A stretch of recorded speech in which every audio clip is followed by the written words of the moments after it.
नमस्कार, परभणी न्यूजमध्ये आपलं स्वागत करतो. मी दिलीप बनकर. पाहूया आजच्या ठळक घडामोडी. कैलासवासी अर्चना मुक्तीराम देशमुख यांच्या स्मरणार्थ गिरजाबाई स्मशानभूमी लोहगाव येथे बोरवेल पाडण्यात आले. कैलासवासी अर्चना मुक्तीराम देशमुख यांच्या स्मरणार्थ स्मशानभूमी लोहगाव येथे बोरवेल पाडण्यात आले असून गजानन देशमुख यांची आई दिनांक 10/7/2024 रोजी दुःखद निधन झाले असता त्यांच्या स्मरणार्थ लोहगाव येथे स्मशानभूमीत नागरिकांना अंत्यविधी केल्यानंतर पाण्याची व्यवस्था नव्हती. ही बाब लक्षात घेता गजानन देशमुख यांनी इतर कार्यक्रमात खर्च न करता त्यांनी बोरवेल पाडून हातपंप बसवण्याचा निर्णय केला असून दिनांक 10 ऑगस्ट रोजी बोर पाडण्यात आले. यावेळी माजी जिल्हा परिषद सदस्य सखारामजी देशमुख लोहगावकर व कृषी उत्पन्न बाजार समिती संचालक तानाजी मामा भोसले यांच्या हस्ते बोरवेलचे उद्घाटन करण्यात आले. त्यांचा हा समाजकार्याबद्दल सर्व नागरिकांच्या वतीने त्यांचे कौतुक होत आहे. यावेळी सखारामजी देशमुख लोहगावकर, DN देशमुख, तानाजी भोसले, वसंत देशमुख, आप्पा हजारे, गंगाधरराव देशमुख, अनंतराव देशमुख, सिद्दीक पटेल, दिनूभाई, बाबाभाई, जमीनदार व इतर मित्रपरिवार गावकरी उपस्थित होते. सखारामजी देशमुख लोहगावकर यांनी दिलेला शब्द पाळत गजानन देशमुख यांनी स्मशानभूमी येथे बोर पाडल्याबद्दल सर्व नागरिकाच्या वतीने आभार व्यक्त करण्यात आले आहेत.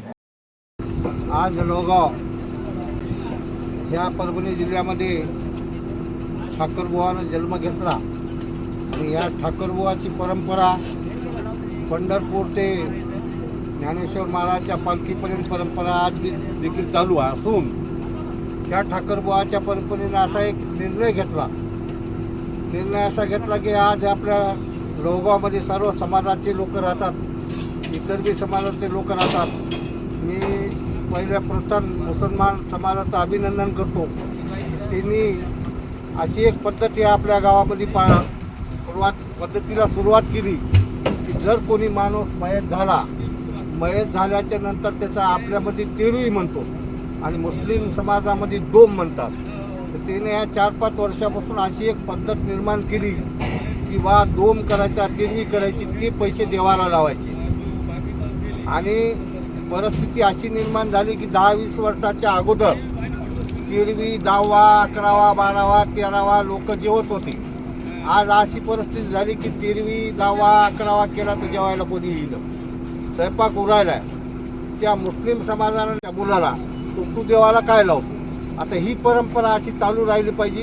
तेरवी जेवायला कोणी येईन ते पैसे ठाकरबुवाच्या मंदिरे लावा. तुम्हाला जिथं श्रद्धा असेल त्या देवस्थानाला ते पैसे लावायचे आणि त्याचा जीर्णोद्धार करायचा.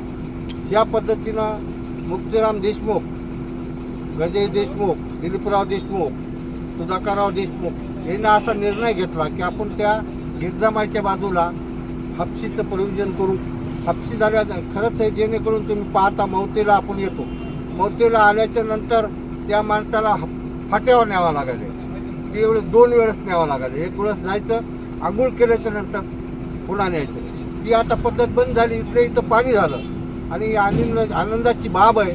आज एक सोन्याचा दिवस निघाला की आपण सुरुवात केली.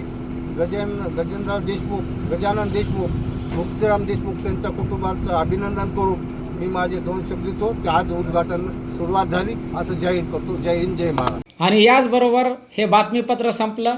पुन्हा भेटूया पुढील बातमीपत्रात. शहरातील ताज्या घडामोडी जाणून घेण्यासाठी पाहत राहा परभणी न्यूज.